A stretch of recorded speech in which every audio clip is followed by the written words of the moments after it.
ونستغفره ونعوذ بالله من شرور أنفسنا ومن سيئات أعمالنا من يهده الله فلا مضل له ومن يضلل فلا هادي له وأشهد أن لا إله إلا الله وأشهد أن محمدا عبده ورسوله أما بعد فإن خير الحديث كتاب الله وخير الهدي هدي محمد صلى الله عليه وسلم وشر الأمور محدثاتها وكل محدثة بدعة وكل بدعة ضلالة وكل ضلالة في النار.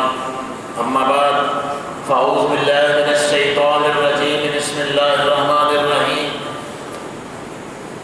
إن عدة الشهور عند الله 12 شهرا في كتاب الله يوم خلق السماوات والأرض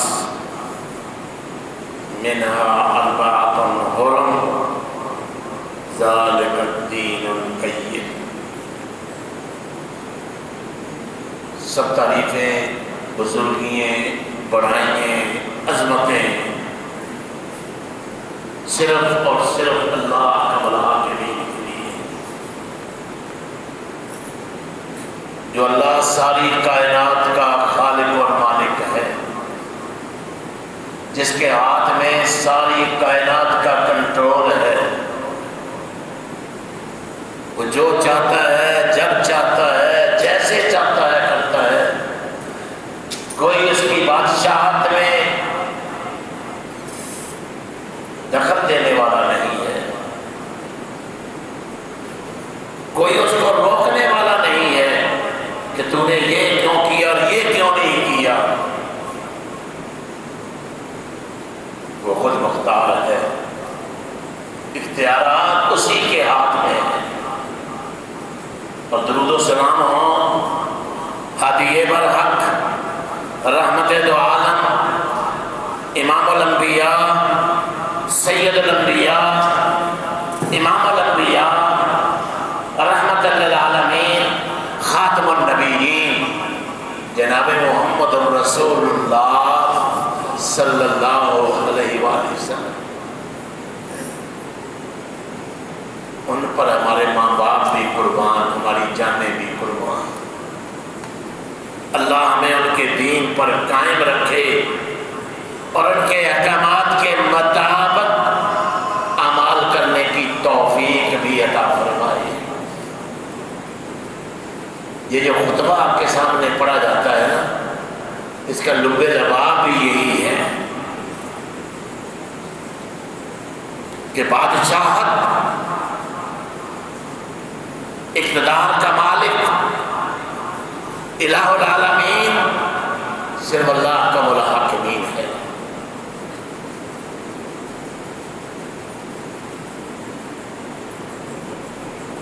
اور جس کی پیروی کی جاتی ہے، مقتدا صرف جناب محمد رسول اللہ صلی اللہ علیہ وسلم ہے. آپ کے علاوہ کسی کا حکم نہیں چلتا.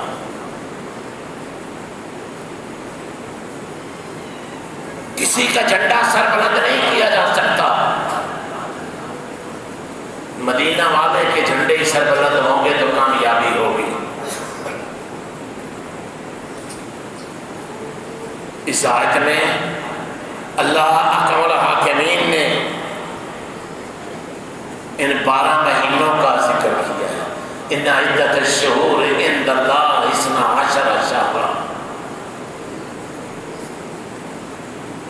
اللہ کے نزدیک بھی 12 مہینے ہیں. اللہ کی کتاب میں بھی 12 مہینوں کا ذکر ہے. کب سے ہے یہ؟ یوم خلق السماوات والارض، جب سے اللہ نے زمین و آسمان کو پیدا کیا ہے. 4 حرم، فرمایا 4 مہینے حرمت کے ہیں. ذالک الدین القیم، یہی سیدھا دین ہے. یہ نہیں کہ جس مہینے کو تمہارا دل چاہے بدل لو،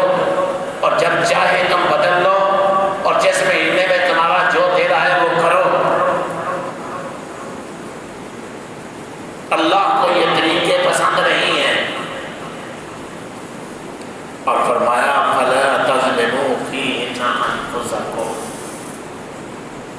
ان مہینوں میں اپنے نفسوں پر ظلم نہ کرو، اللہ کی نافرمانی کر کے، اپنی مرضی کر کے اپنے نفسوں پر ظلم نہ کرو۔ اللہ اکبر۔ وَقَاتِلُوا الْمُشْرِكِينَ كَافَّةً كَمَا يُقَاتِلُونَكُمْ كَافَّةً وَاعْلَمُوا أَنَّ اللَّهَ مَعَ الْمُتَّقِينَ۔ وَقَاتِلُوا الْمُشْرِكِينَ كَافَّةً، سب مشرکوں کو قتل کرو، کما یقاتلونکم کافہ، جیسے ان کے ارادے ہیں نا تمہیں قتل کرنے کے۔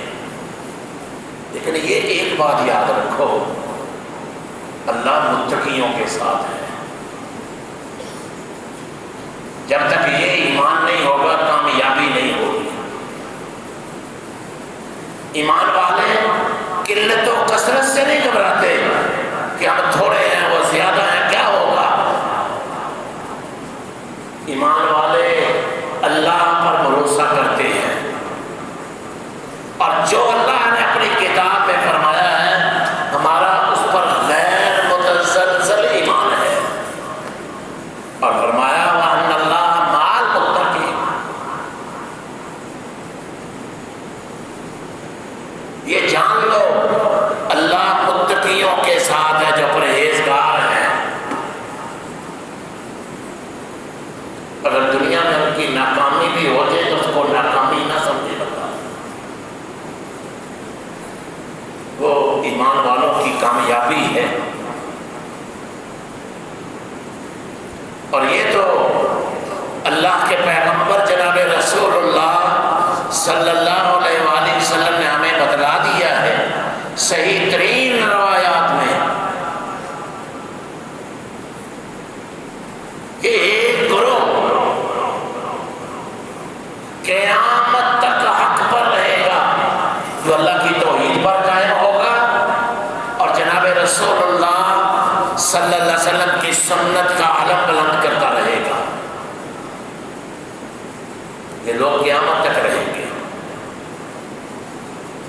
آج بھی اگر دنیا کے نقشے کو آپ دیکھیں گے تو توحید والے تو ساری دنیا میں ہیں، جہاں تک نکاح جاتی ہے تھوڑے ہیں یا زیادہ ہیں، سنت والے ساری دنیا میں ہیں، باقی لوگ جگہ جگہ پر بٹے ہوئے ہیں، کوئی ہندوستان میں ہے، کوئی انڈونیشیا میں ہے، کوئی مصر میں ہے، تو کوئی ادھر افریقہ میں ہے، ان پٹیوں میں بٹے ہوئے ہیں۔ لیکن واحد توحید والے اللہ کے پیغمبر صلی اللہ علیہ وسلم کی سنت پر عمل کرنے والے ہر جگہ آپ کو ملیں گے۔ یہی ان کا میزہ ہے، یہی ان کی کامیابی ہے، یہی ان کی عظمت ہے کہ اللہ کی توحید کا اور نبی کریم صلی اللہ علیہ وسلم کی سنت کا پرچار کرتے رہیں گے۔ ان کو کسی کا خوف نہیں ہوگا، ڈر نہیں ہوگا۔ اللہ کے فضل سے ہمارے اسلام نے اس دین کے لیے قربانیاں دی ہیں۔ کالے پانیوں میں رہے، جیلوں میں بند کر دیے گئے، رسیوں کے ساتھ جکڑ دیا گیا، پھانسیوں پر انہیں لٹکا دیا گیا، لیکن ان کے پایا استقلال میں ذرا جنبش نہ آئی، اور حق والے کبھی متزلزل نہیں ہوتے۔ یہ حق والوں کی نشانی ہے۔ تو فرمایا ان مہینوں میں ظلم نہ کرو۔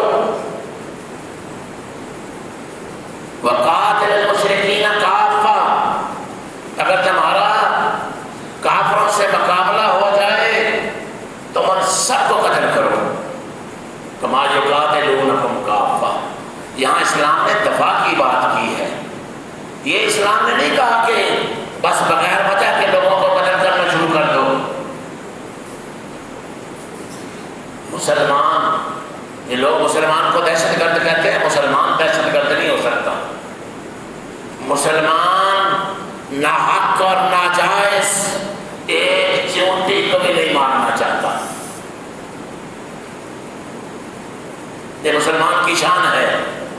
مسلمان ناحق اور ناجائز کسی کو تکلیف نہیں دینا چاہتا۔ چلو ہندوستان سارے کو قتل کر دو،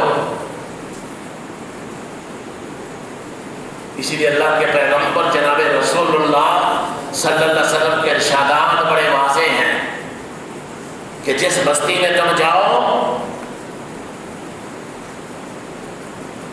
ڈائریکٹ وہاں حملہ نہ کر دو، اس بستی کے قریب ٹھہرو جا کر، اگر تمہیں اذان کی آواز آئے تو پھر اس پر حملہ نہ کرنا۔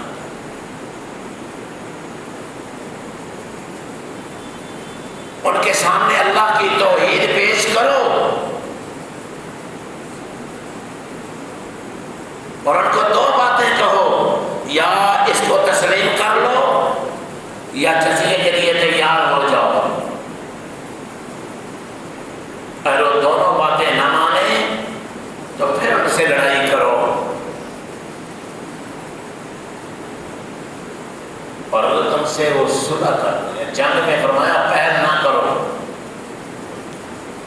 اور اگر یہ نوبت آ جائے، لڑائی کی نوبت پھر بھی آ جائے تو پھر تم نے کیا کرنا ہے؟ فرمایا ان کے بوڑھوں کو قتل نہیں کرنا، ان کے بچوں کو قتل نہیں کرنا، ان کی عورتوں کو قتل نہیں کرنا۔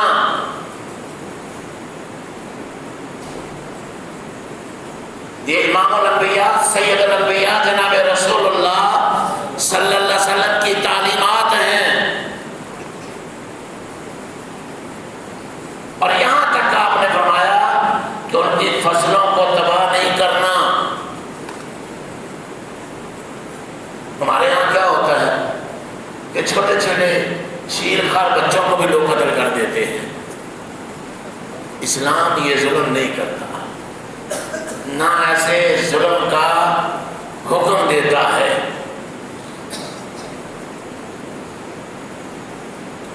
اسلام بڑا عظیم دین ہے۔ وہ کیسے؟ آج آپ دنیا میں دیکھ رہے ہیں جنگ کی آگ کن لوگوں نے بھڑکائی ہوئی ہے، کون ظالم ہے پوری دنیا میں، اور خاص مسلمانوں کو ٹارگٹ کیا جا رہا ہے، مولی اور گاجر کی طرح قتل کیا جا رہا ہے۔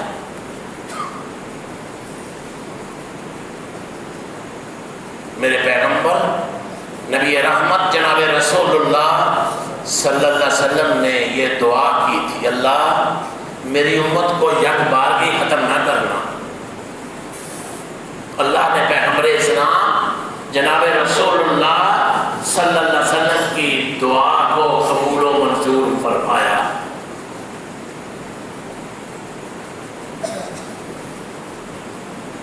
اے اللہ میری امت کو غرق نہ کرنا جس طرح پہلے لوگوں کو غرق کر دیا گیا۔ اللہ نے یہ دعا بھی قبول فرما لی۔ ایک بات اللہ نے قبول نہیں فرمائی کہ میری امت آپس میں نہ لڑے جھگڑے۔ آج آپس میں لڑائی جھگڑے کی وجہ سے پوری دنیا میں ذلیل و خوار ہو گئے۔ دعویٰ سب کا یہی ہے، قرآن و سنت، قرآن و سنت، کہ ہم ہی ٹھیکیدار ہیں، لیکن قرآن و سنت کسی کے پاس ہے نہیں۔ اور پوری دنیا میں یہ قانون، انگریز کا قانون آج بھی ہم نے نافذ کیا ہوا ہے، اپنے ہی مسلمانوں کو ہم نے ٹارگٹ بنایا ہوا ہے، ان کے کہنے پر اپنے ہی مسلمانوں پر ہم سب خون مارتے ہیں۔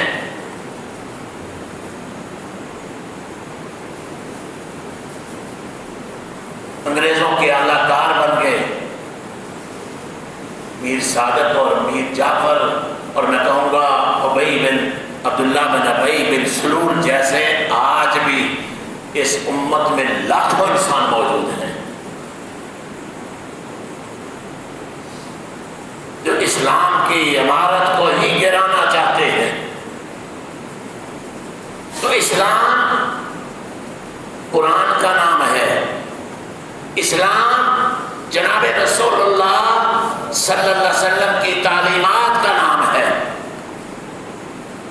یہ ضرور ہم کہتے ہیں ادعو الی سبیل ربک بالحکمت والموعظۃ الحسنۃ وجادلھم باللتی ہی احسن، لوگوں کو اچھے طریقے سے قرآن و سنت کی طرف بلاؤ، کافر اور مشرک کر کے لوگوں کو بھگانا دو، لیکن ہم یہ بھی کہتے ہیں کہ مداحنت نہ کرو،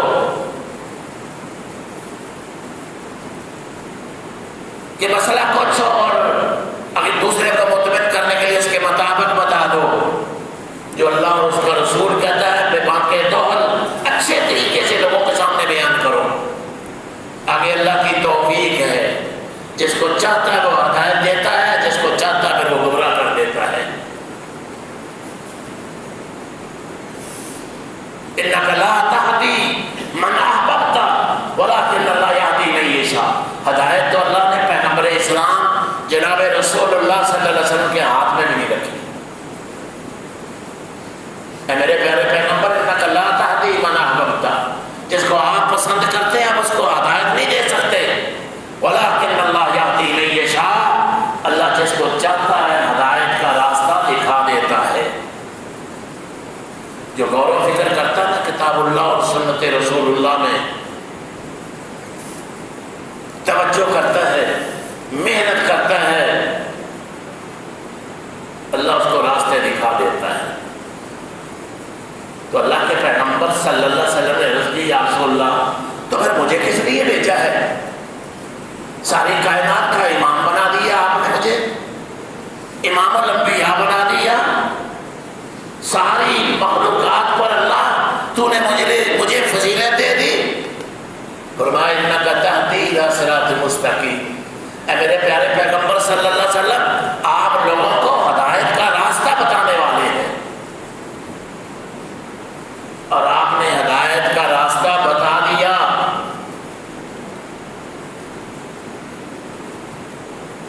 لوگوں ایک لفظ بہت بڑی بات ہے، ایک زیر اور صبر بھی امام الانبیاء جناب رسول اللہ صلی اللہ علیہ وسلم نے اپنی امت سے نہیں چھپایا۔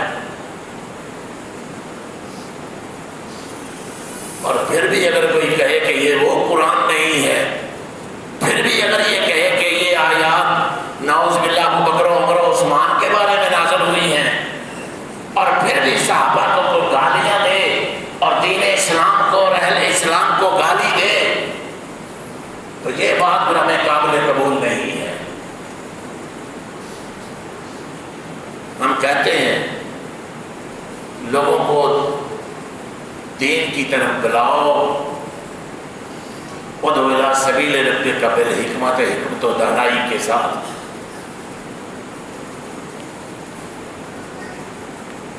لوگوں کو گالیاں دے کے نہ بھگا دو،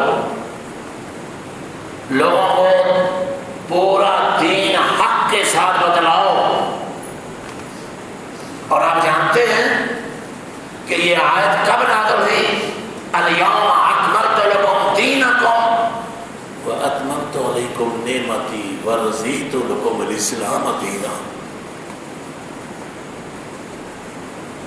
آپ جانتے ہیں حجۃ الوداع کے موقع پر نازل ہوئی الیوم اکملت لکم، کس کو یہ خطاب ہے؟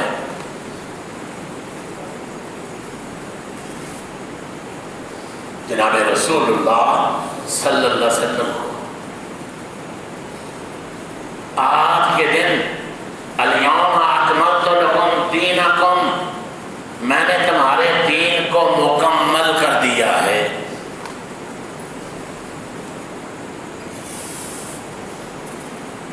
خطاب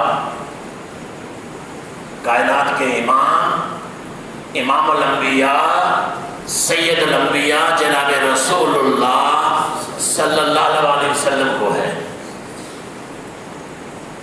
کوئی کسی اور کوئی بڑے سے بڑا بھی ہو، 1,24,000 پیغمبر آئے کیوں نہیں اللہ نے فرمایا الیوم اکملت لکم دینکم؟ اگر یہ دین مکمل ہوا تو جناب رسول اللہ صلی اللہ علیہ وسلم پر مکمل ہوا. یہ ہمارا ایمان ہے، یہ ہمارا عقیدہ ہے نا کہ یہ دین 1,24,000 پیغمبروں پر جو نازل ہوتا رہا، یہ جناب رسول اللہ صلی اللہ علیہ وسلم پر مکمل ہوا. اللہ نے اس دین کو باقی تمام ادیان کا نچوڑ بنایا ہے. پہلے دین حدیثیں آپ نے پڑھی ہوئی اور سنی ہوئی ہیں، جب بھی پیغمبر کو چلا جاتا، دین میں اگر خلل ہوتا، کوئی کمی ہوتی، اللہ ایک اور پیغمبر کو بھیج دیتے جو لوگوں کی اصلاح بھی کرتا. اور اگر کوئی پہلی کتابوں میں یا پہلی چیزوں میں رد و بدل کرنا ہوتا تو اللہ اس میں تبدیلی بھی فرما دیتے. لیکن جب خاتم النبیین جناب رسول اللہ صلی اللہ علیہ وسلم تشریف لائے تو یہ اعلان ہو گیا لا نبی بعدی. کوئی دنیا میں مائی کا لال ایسا نہیں ہے جس کا رسول اللہ صلی اللہ علیہ وسلم کے بعد سکہ چلے، یا امامت کا کوئی دعوے دار ہو، یا یہ کہے کہ میری تقلید کرو، رسول اللہ کو چھوڑ دو، یا آپ کی احادیث کو چھوڑ دے اور کسی اور کی باتوں کو ماننا شروع کر دے. کوئی ایسا نہیں ہے. جو ایسا کرے گا وہ دین سے خارج ہو جائے گا. فرمایا میرے بعد کوئی نبی نہیں آئے گا، البتہ العلماء ورثۃ الانبیاء، علماء میرے دین کے وارث ہیں. اور پیغمبر، یہ بات بھی آپ کو جو مسئلہ شروع ہونے والا ہے اس سے پہلے ہی بتا دوں، نبی کسی درہم و دینار کے وارث نہیں ہوتے، سونے اور چاندی کے وارث نہیں ہوتے، بلڈنگیں اور مربے چھوڑ کے نہیں جاتے. نبیوں کی وراثت نبیوں کا دین ہوتا ہے.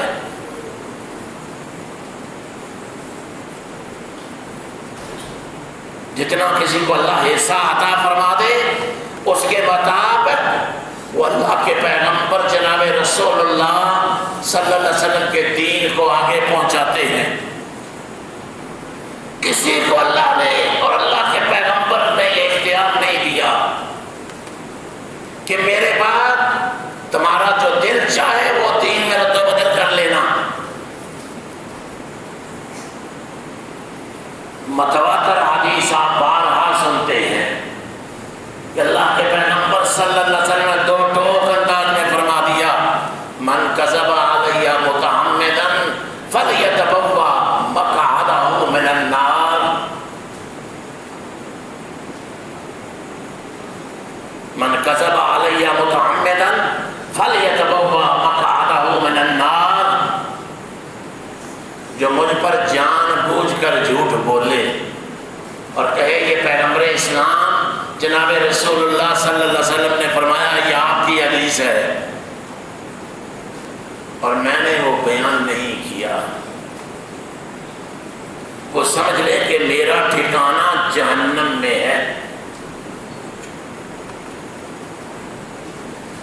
بہت سے لوگوں کو اس پر اشکال ہو جاتا ہے، شبہ پڑ جاتا ہے. دیکھو یہ سارے حدیثیں بیان کرتے ہیں. میں اس لیے وضاحت کرنا چاہتا ہوں کہ آج گمراہی زیادہ پھیل رہی ہے، گمراہ ٹولہ زیادہ ہے جو من گھڑت. کسی کو پوچھو نا یہ حدیث کہاں ہے تو مولوی صاحب جواب دیتے ہیں موضوعات کبیر میں ہے. مولوی صاحب کو یہ نہیں پتا کہ موضوعات کبیر کا مطلب یہ ہے کہ یہ ساری جھوٹی حدیثیں حضرت صاحب نے ملا علی قاری رحمۃ اللہ علیہ نے ساری جھوٹی حدیثیں ایک جگہ جمع کر دی ہیں تاکہ لوگوں کو پتہ چل جائے یہ جو حدیثیں جمع کی ہیں نا، علم حاصل کرو خاتمہ چین جانا پڑے اور وطن کی محبت ایمان میں سے ہے، یہ جھوٹی حدیثیں پھر کوئی بیان نہ کرے۔ دیکھو جی علم کے لیے اور تھوڑی حدیثیں ہیں، قرآن تھوڑا بھرا ہوا ہے علم کی تعلیم کے لیے کہ علم ہے کیا؟ اللہ نے جا بجا هل يستوي الذين يعلمون والذين لا يعلمون بے شمار آیات ہیں، انما یخشی اللہ من عباده العلماء، بے شمار رسول اللہ صلی اللہ علیہ وسلم نے بے شمار علم کی فضیلت میں حدیثیں بیان کی ہیں، پھر تمہیں جھوٹی حدیثیں ملتی ہیں۔ اور جس سورۃ فاتحہ پڑھے گا اس کے منہ میں آگ ڈالی جائے گی، یہ حدیث بھی لوگوں میں سنا دیتے ہیں۔ خدا را حدیث قرآن کے پڑھنے سے پہلے یا حدیث بیان کرنے سے پہلے سوچ لیا کرو کہ میں کیا کہہ رہا ہوں۔ فَاسْأَلُوا أَهْلَ الذِّكْرِ إِن كُنتُمْ لَا تَعْلَمُونَ، اگر تمہیں نہ پتا ہو تو پھر اہل ذکر سے، اہل علم سے پوچھ لیا کرو یہ حدیث صحیح ہے کہ نہیں صحیح۔ اس کو نہیں پتا تو اس کو پتا ہوگا، اس کو نہیں پتا تو اللہ کے فضل و کرم سے۔ یہ حدیث کا معاملہ جو ہے نا، بہت سے لوگ اس میں بھی ہیں، وہ تھی پھر پہلے وہ آئے تھے، سب سے پہلے وہ آئے تھے، ان کو پھر تم کیوں نہیں مانتے؟ یار اگر وہ سب سے پہلے آئے تھے تو ہم ان کو مان لیتے ہیں، سب سے پہلے تو وہ نہیں آئے تھے، ان سے پہلے تو لاکھوں صحابہ آئے تھے، اور سب سے پہلے رسول اللہ صلی اللہ علیہ وسلم کے بعد اس امت کے اعلیٰ ترین لوگ ابو بکر و عمر و عثمان و علی رضی اللہ تعالی عنہم آئے تھے، پھر ان کی تقلید کیوں نہیں واجب کرتے رہی؟ امت نے اگر ان چار پر اتفاق کر لیا ہے، اگر تمہارے بقول کہ امام ابو حنیفہ رحمت اللہ علیہ، امام مالک، امام شافعی، امام احمد بن حنبل، تو کیا یہ قرآن نے ہمیں کہا ہے؟ کیا حدیث میں آیا کہ ان پر اجماع کر لو؟ کیا ساری امت نے ان پر اجماع کر لیا ہے؟ اگر ان پر اجماع کر لیا ہے تو پھر انہوں نے یہ کیوں کہا اترکوا قولی بخبر رسول اللہ صلی اللہ علیہ وسلم؟ اور لوگوں اگر اللہ کے پیغمبر کی حدیث آ جائے تو میری بات کو دیوار اضربوا بالحائط، دیوار سے مار دو۔ اور اگر ان کی تقلید واجب تھی تو امام یوسف اور امام محمد رحمت اللہ علیہما، ان دونوں نے ایک تہائی میں، دو تہائی میں، ایک تہائی میں، دو تہائی میں کیوں اختلاف کیا امام ابو حنیفہ رحمۃ اللہ علیہ؟ بے شمار باتیں ہیں، میں ان کو نہیں بیان کرنا چاہتا، لیکن میں صرف یہ آپ کو بتانا چاہتا ہوں لوگوں کہ آج ہمارے پاس اللہ کی کتاب ہے اور جناب رسول اللہ صلی اللہ علیہ وسلم کی صحیح حدیث۔ کیا ساری امت کا اتفاق نہیں اس بات پر کہ قرآن کے بعد صحیح بخاری اور صحیح مسلم یہ اعلیٰ ترین کتابیں ہیں؟ اگر ایمان ہے تو پھر ان کو مانو، اگر ایمان نہیں ہے تو کھل کے بتا دو کہ ہم ان کتابوں کو نہیں مانتے۔ میں اس لیے بار بار باتیں کہتا ہوں کہ پھر جب بات آتی ہے تو پھر 20 حدیثوں کو ہم بخاری اور مسلم کی حدیثوں کو جھگڑا دیتے ہیں، نہیں مانتے ہم ان کو، اور ایک ضعیف ترین روایت کو ہم ان کے مقابلے میں مان لیتے ہیں۔ اس لیے کیوں نہیں مانتے؟ یہ ہمارا مسئلہ نہیں ہے۔ اس لیے اپنے عقیدے کو دو طریقے صحیح ہو جائیں، عقیدہ صحیح ہو جائے، لوگوں عقیدہ صحیح کر لو، عقیدہ اللہ کی توحید ہے، اور اپنا طریقہ صحیح کر لو، اور طریقہ جناب رسول اللہ صلی اللہ علیہ وسلم کے فرامین ہیں اور آپ کی بتائی ہوئی باتیں ہیں۔